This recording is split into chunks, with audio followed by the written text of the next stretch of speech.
Mais le respect de la femme est tellement important en islam que Dieu a rappelé dans le Coran. Et le prophète alayhi salatu wassalam, dans les récits prophétiques authentiques, que la femme, c'est ta fille, c'est ton épouse, c'est ta mère, et que lorsqu'elle est une fille, c'est une protection pour toi contre le feu de l'enfer. Lorsque c'est ton épouse, eh bien c'est elle qui va faire de toi un croyant parmi les croyants à la fois la plus complète et parfaite. Et lorsqu'elle est ta mère, c'est ton paradis. Lorsqu'elle est ta fille, c'est une protection pour toi contre le feu de l'enfer. La preuve rapportée par l'imam al-Bukhari.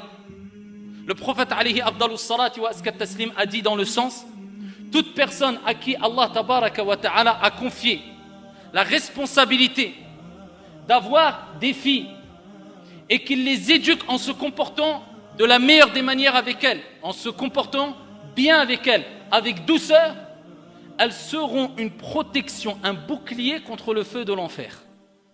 Ta fille, c'est une protection pour toi au jour de la résurrection, afin de te rappeler: comporte-toi avec la plus grande des douceurs et la meilleure des manières avec ta fille, avec le garçon aussi. Mais il y a une particularité pour la fille.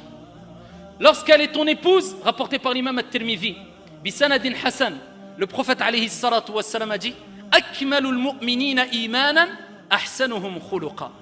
Les croyants qui ont la foi la plus complète, ce sont celles et ceux qui ont les meilleurs comportements, les plus hautes moralités.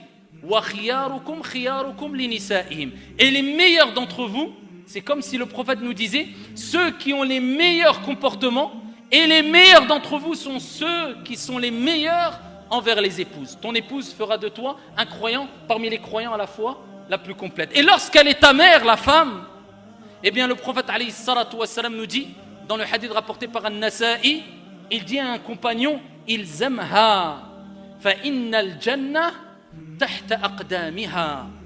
Accroche-toi à elle, reste auprès d'elle, ta mère, car le paradis est sous les pieds de ta mère. Et dans un autre récit prophétique rapporté par l'imam al-Bukhari, un compagnon a interrogé le prophète alayhi salatu wassalam et il dit: ô messager d'Allah, quelle est la personne qui mérite le plus ma compagnie? Et le prophète alayhi salatu wassalam de lui répondre: Ummuk, ta mère. Il dit: et ensuite? Et le prophète répète une deuxième fois: Ummuk, ta mère. Et il dit: et ensuite? Le prophète alayhi salatu wassalam répète une troisième fois: Ummuk, ta mère. Il dit: et ensuite?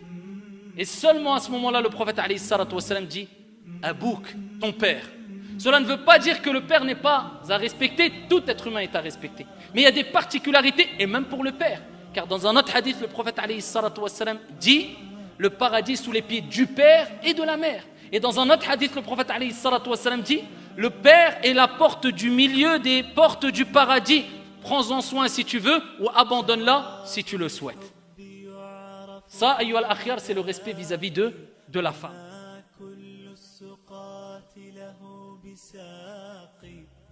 شراب